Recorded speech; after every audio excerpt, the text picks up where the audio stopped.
suis Virginie Guyot, j'ai été pilote de chasse dans l'armée de l'air où j'ai passé 18 ans et j'ai intégré la patrouille de France, donc j'ai été équipier puis j'ai été leader de la patrouille de France en 2010. Il y a eu un élément déclencheur quand j'avais 12 ans, j'étais en 4e, j'étais en internat à l'époque et on nous a proposé un week-end d'aller faire un baptême de l'air dans l'aéroclub du coin et j'avais très envie parce que j'avais jamais volé, donc j'ai fait ce vol. J'étais dans un petit avion, un petit Agazou, je sais même plus ce que c'était comme type d'avion, mais un avion d'aéroclub. J'étais en place arrière, donc je voyais pas grand chose, mais j'ai quand même trouvé ça génial. Et en plus ça avait l'air facile et je me suis dit ça c'est un métier pour moi. Donc j'ai très envie de voler parce que j'ai trouvé ça vraiment magique en fait, de m'élever dans le ciel et de voir à perte de vue, tu vois, j'ai trouvé ça formidable. J'imaginais tout ce qu'on pouvait faire en fait avec cet avion, avec les nuages et voilà, un sentiment de liberté et je me suis dit voilà, je vais me lancer là-dedans, je vais être pilote. Après, la vocation militaire, elle est venue, je pense, à travers mon éducation aussi. C'est-à-dire que mes parents ont toujours eu ce souci de nous enseigner le devoir de mémoire. Et ils nous ont trimballés sur pas mal de sites historiques, de lieux de mémoire, que sont les tranchées à Verdun, les plages de débarquement en Normandie, toutes les citadelles de la Maginot, je crois qu'on a tout fait. On a fait des cimetières militaires, mais pour qu'on prenne conscience, en fait, quand tu arrives dans un cimetière militaire où tu vois des centaines de croix, blanche et tu te dis en fait tous ces gens-là ils sont morts pour qu'aujourd'hui je vive dans un pays libre, donc tout ça en fait, on n'a pas fait que ça, mais j'avoue que ça a ponctué mon éducation et ça m'a vraiment transmis des valeurs de courage, d'abnégation et le fait voilà, qu'on peut s'engager pour quelque chose qui est bien plus important que sa petite personne. Et je trouve que c'est assez fort et je pense que tout ça a fait qu'inconsciemment je me suis orientée vers le métier de militaire parce que c'était une façon pour moi de me rendre utile pour mon pays.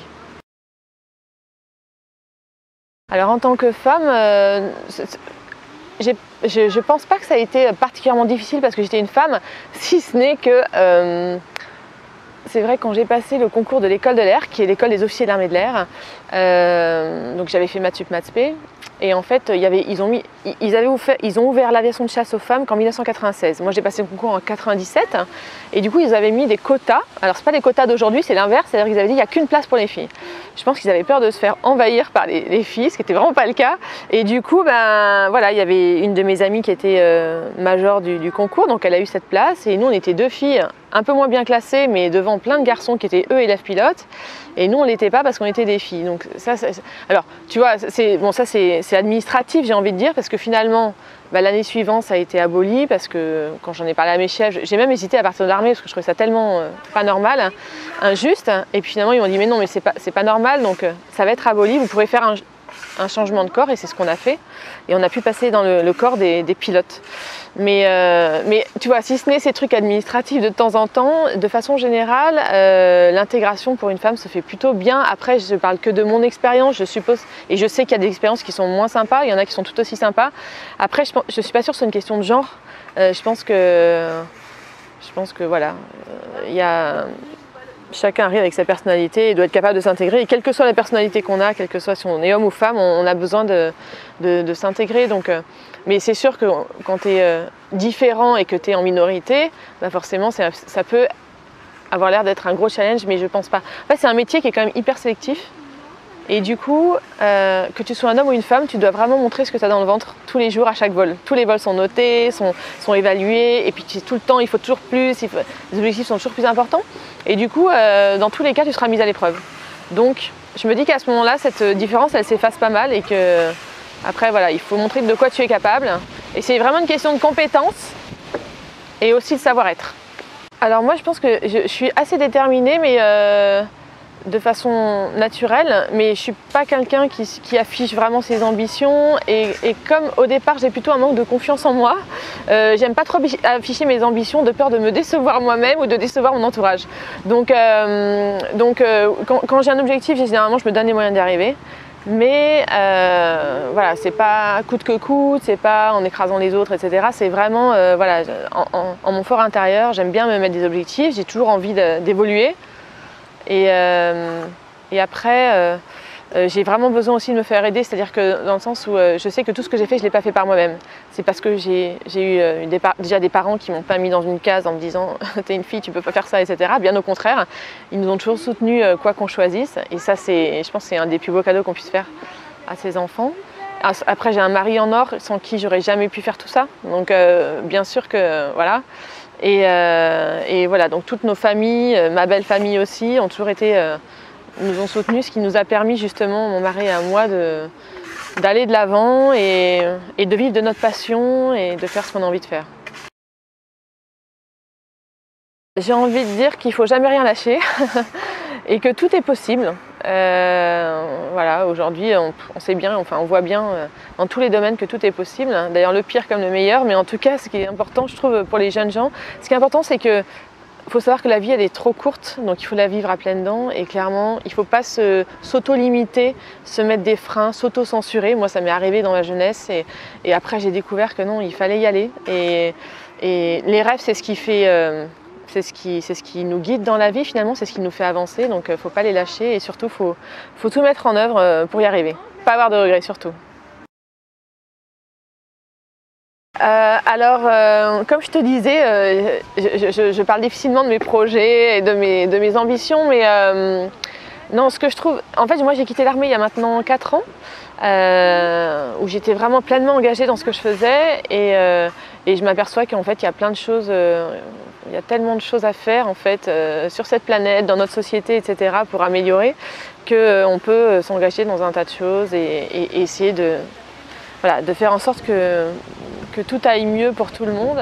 Et du coup, moi je me suis engagée dans des associations, notamment pour des enfants malades et aussi pour des enfants qui sont plutôt pas forcément aidés par la vie mais qui ont envie de s'en sortir, qui ont envie de faire plein de choses super et ça j'apprécie beaucoup et ça fait partie des projets que je veux pas lâcher et bien sûr j'ai des projets en préparation etc. mais tout ça voilà, je peux, il n'y a pas de scoop, il n'y a rien d'extraordinaire mais forcément pour moi comme c'est ce qui nous fait avancer, c'est important d'avoir des projets, donc oui j'ai des projets.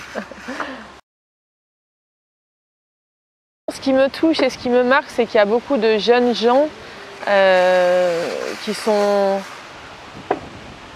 envie de faire plein de choses. Je trouve que ce qui me rassure, c'est que la relève est assurée dans le sens où je rencontre pas mal de jeunes gens qui sont hyper motivés par ce qu'ils font, qui sont des belles personnes, qui sont animés par des belles valeurs. Et ça me fait vraiment plaisir parce que franchement, on est dans une société où on est de plus en plus individualiste. Enfin, ça fait des décennies que c'est comme ça, même si je trouve qu'il y a des... Malheureusement, il y a de l'actualité ou des faits marquants qui font que ça crée des prises de conscience et les gens parfois se soudent et en tout cas font preuve d'une certaine unité pour justement faire face. Mais du coup, ce qui me fait plaisir, c'est de rencontrer très souvent ou d'avoir des gens qui m'appellent, qui ont envie de faire peut-être le même métier que moi, que ce que j'ai fait ou alors des choses un peu similaires et voilà, qui ont envie de prendre conseil et surtout qui sont hyper motivés et je trouve que ça, c'est ce qui me plaît, c'est que ce sont des messages qui sont pleins d'espoir pour moi et pour les générations futures. Voilà, de savoir qu'il y a encore plein de gens qui ont plein de rêves en tête et qui se donnent encore une fois les moyens pour y arriver. Donc ça me fait plaisir, ouais.